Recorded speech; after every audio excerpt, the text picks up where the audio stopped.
It's going deep. Pakisabi nga, deep. Deep. Tingin sa katabi, mukhang lumalalim din ba yan? Ayan. Itian mo, sabihin mo sa kanya, gumanon ka na. So I hope that we are seeing that all these things that we're reading in the Bible is leading us to Jesus. There is the Old Covenant, the New Covenant, the Adam, now the new Adam, the new gardener. It's all leading us to Jesus. Amen? Everybody say Jesus. Jesus. Look at the person next to you. By the way, do you know that person? Alam mo ba yung pangalan niya? Tingnan mo yung katabi mo, tapos sabihin mo yung pangalan niya. Go. Sabihin mo. And then sabihin mo, after saying the name, let's say Jeff, God is calling you. Go.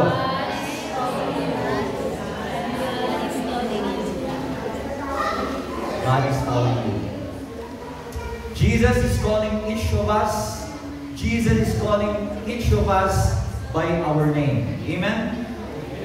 If we remember yung last na binasa ni Brother Gary, when Mary Magdalene was asking the man kung sino siya. Are you the gardener? Or diba? Nagtatanong siya. And this is where you will see a revelation. Everybody say revelation. Revelation. Of who that person is. We read that in John 20 verse 16. Together. Jesus said to her, Mary. She turned around and said to him in Hebrew, Rabboni, or Rabboni, which means teacher. Everybody say Rabboni. Rabboni. You might have heard of the word rabbi, correct? Yes. Rabbi means teacher. If we go deeper into what Rabboni is, it's more than just teacher. It's now saying, my teacher. Napansin niyo yung difference? Teacher, my teacher.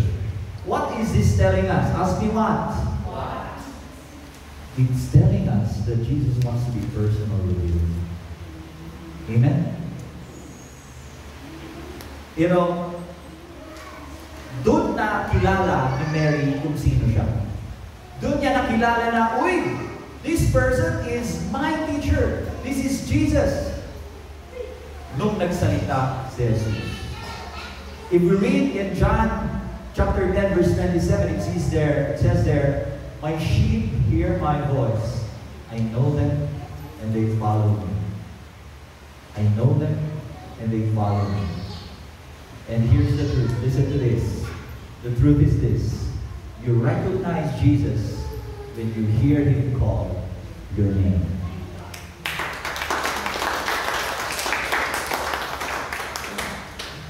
Kaya ulitin mo sa katabi mo. Sabihin mo yung pangalan niya. Sabihin mo sa kanya, God is calling you by name.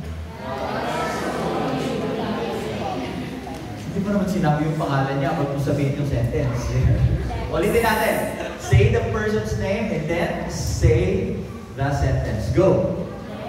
God is calling you by your name.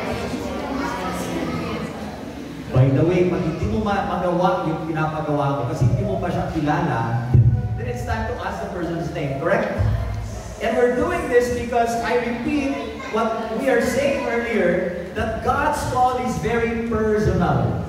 Amen? Everybody say personal. Si Jesus ay hindi gumagamit ng isang megaphone na nagtatawag ng milyong-milyong katao. He's not blasting a generic email na nakalagay doon to whom it may concern. Hindi. It's always one-on-one. Everybody say one-on-one. One-on-one. Yung tipong parang dala-dala niya, meron siyang cellphone, andun yung number mo and he's calling you. Because Jesus wants you. Amen? I remember a time I was attending a conference, and there were a lot of people, and my hero was there. The person I admire was there. And suddenly, he came walking by, and syempre yung mga tao, sigawan, tapos picture. And then suddenly, in the midst of all these people, tumalikod siya and sabi niya, "Hey, Chris." Oh. Have you ever experienced that? Yes. Somebody you knew, parang okay lang naman na hindi ka makilala doon. Hindi ka tatawagin by your name, but hey, he did that to me and it was just so amazing. I can't describe the feeling. Now that man is a human being. It's a person. Now maybe one day he might forget me. Maybe one day, even if I will be there, he might not recognize me. Yes? But here's the thing. There is this person who will never ever forget your name. His name is Jesus. Amen. Our Lord, our Savior, our King. So Jesus calls you by name. He knows you. Kilala ka niya. Alam niya kung ano yung parang ginagawa mo. Alam niya yung kwento mo. Alam niya yung mga weakness mo, mga kahinaan mo. Pero alam niya din yung mga kalakasan mo, yung mga strengths mo, yung mga pangarap mo, yung mga gusto mong gawin, yung mga pinagsisisihan mo. Alam niya. Alam niya lahat. Kasi diba Diyos siya? Amen? And Jesus knows your name. He loves you so much. He loves you so much. You know, I heard this from a priest. He says that there's a similarity between God and the devil, but there's also a big difference. He said, you have to be very careful because the devil knows something that God also knows. What is that? Ask me what? Our sins, our regrets, our shortcomings. Both of them knew. Both of them know that one. But the difference is this. The devil knows your sins. He also knows your name, but he keeps on calling you by your sins, by your mistakes. But God, who knows your sins, who knows everything of you, He keeps on calling you by your name.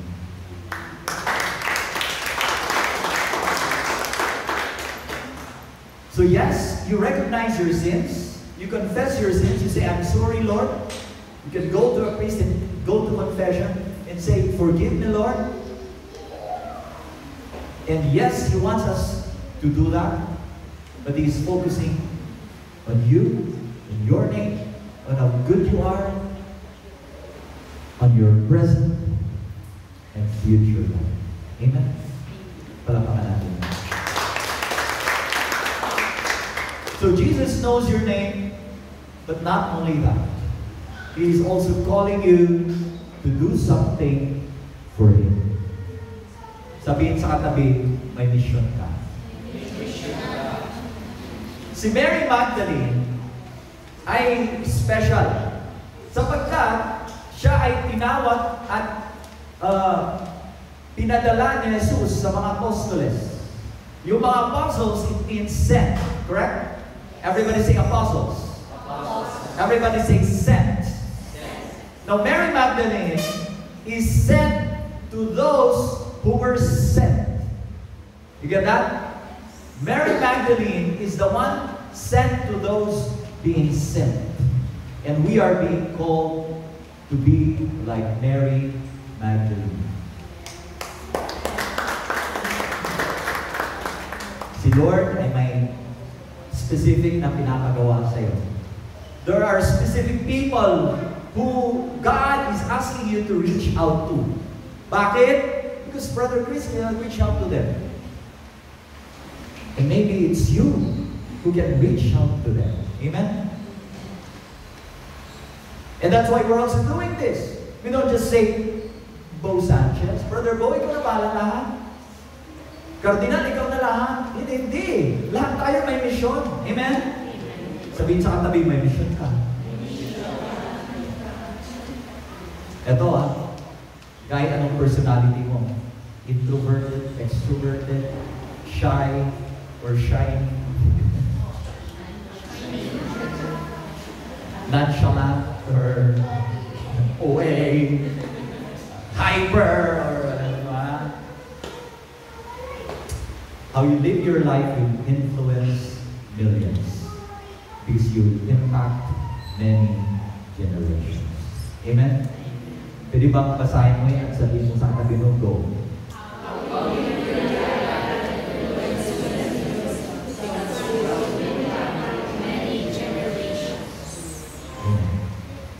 Kaya, we have to live our lives in such a way that we are bringing people to Jesus. Sabi nga nila, yung ibang tao, baka yung Biblia na mabasa lang nila is yung buhay mo. Maybe your life is the only gospel that other people will read. And what are they going to receive? I hope we are drawing them closer to Jesus. Amen? But ito, kung si Mary was the first one who met the risen Jesus, meron naman yung isang lalaki na uling nakakita sa risen Jesus. Yes? We're talking about the resurrection. And on the first day, Jesus rose from the dead. Yes? His body was not stolen. They thought of that. And some people are saying they really stole that. But no, he rose from the dead. Now, Mary met Jesus on Sunday morning. That's the first day of the week. And here is what happened sa gabi naman, during the evening. We read it in chapter 20, verses 19 to 20. On the evening of that first day of the week, when the doors were locked where the disciples were, for fear of the Jews, Jesus came and stood in their midst and said to them, "Peace be with you." Everybody say, "Peace be with you." They were fearful, and Jesus stood in their midst and said, "Peace be with you." And when he had said this, he showed them his hands and his side. The disciples rejoiced when they saw the Lord. I just want to emphasize that verse 20. When he had said this, he showed them his hands, pinakita yung kamay, at yung kanyang side. Na later on, malalaman mo na yung wala dyan, nung nagpakita siya, ay hinahanap niya yung exact same evidence na pinakita na ni Jesus. Yes? Sino na sa inyo ang nag-absent sa klase? Sino na sa inyo ang present physically pero absent mentally? Yung tipong pinag-usapan na lahat, tapos biglang tinanong ka, parang hindi mo alam. Yung in-explain na lahat, tapos biglang, any questions? Sir. Tapos yung tinanong mo, yung kakatapos ka-explain. Sabihin sa katabi, huwag ka na mag-absent.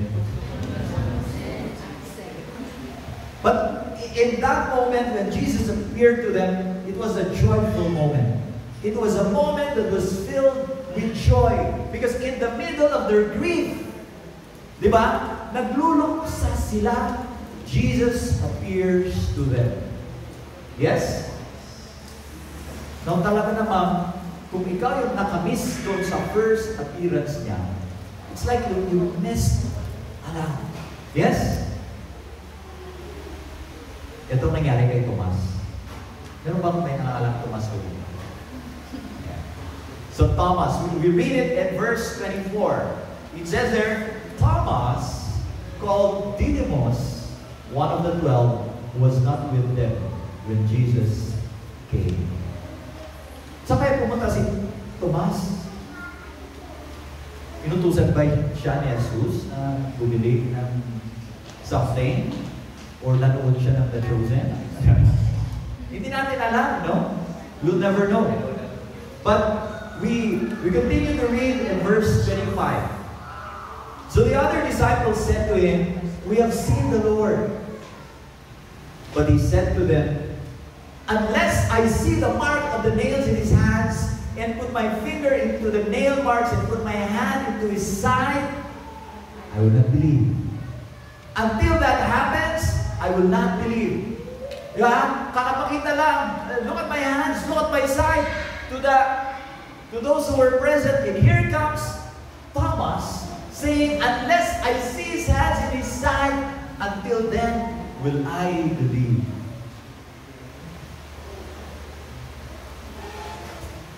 Thomas missed something, yes? Listen to this. Thomas missed Jesus because he absent from community.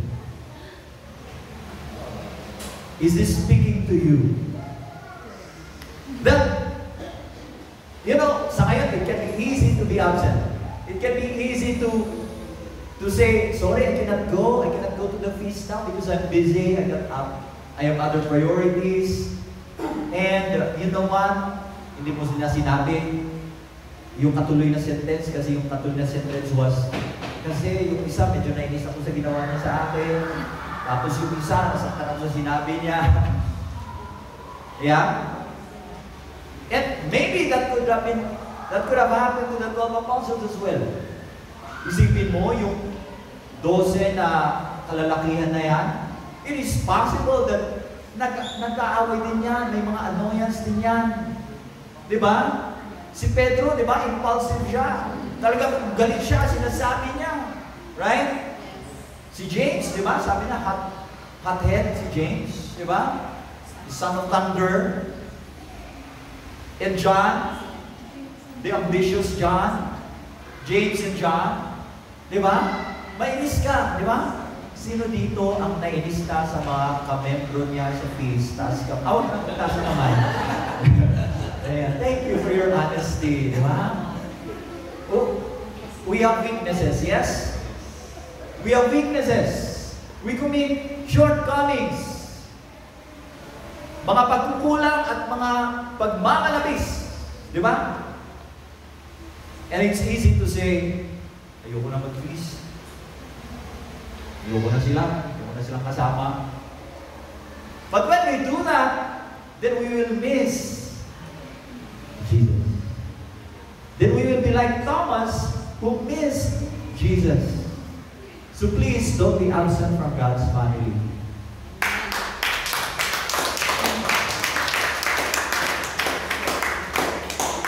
Pakinggan mo to, ha? God still shows up in our defective communities. So yes, your leaders are doing our best, but just in case you see us making mistakes, yes, remind us, but please look at Jesus. Look at Jesus and be present for Jesus. Amen?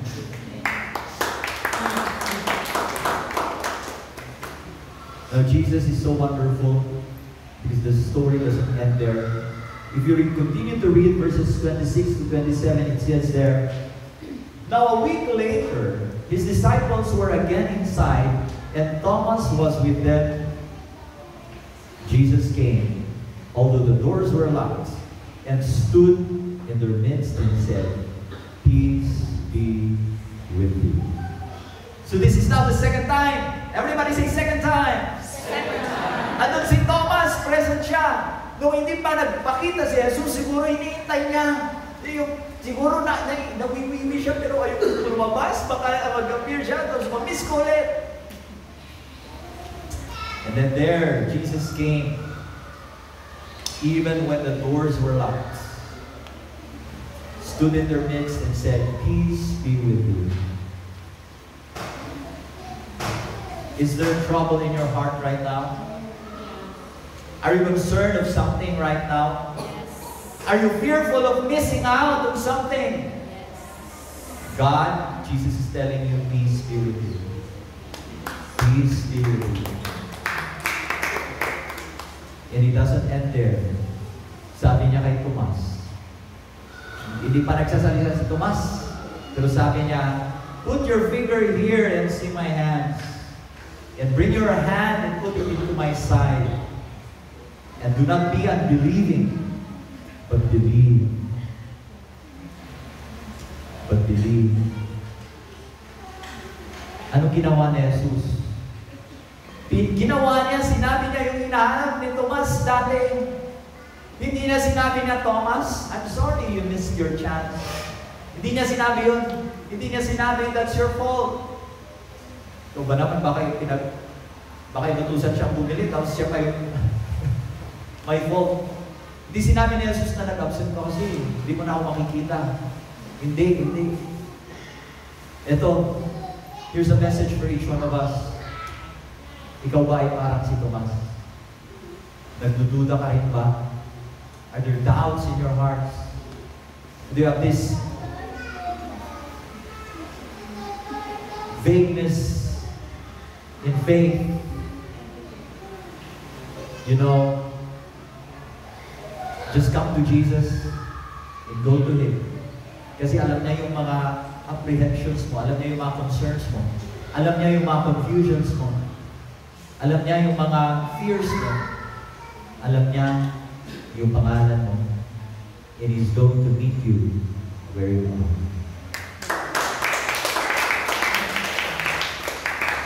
Can all stand? Jesus is going to meet you where you are. When Thomas encountered Jesus, sabi ni Tomas, you know, Thomas the doubter, it's easy to just say, doubting Thomas eh. But we can take inspiration from him. Because he was the one who declared these words that we also declare every time the priest, the altar Christos, raises the Blessed Sacrament, the presence of Jesus in the Eucharist.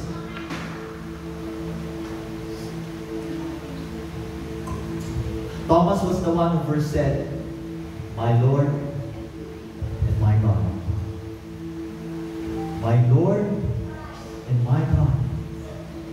It's such an explosive declaration.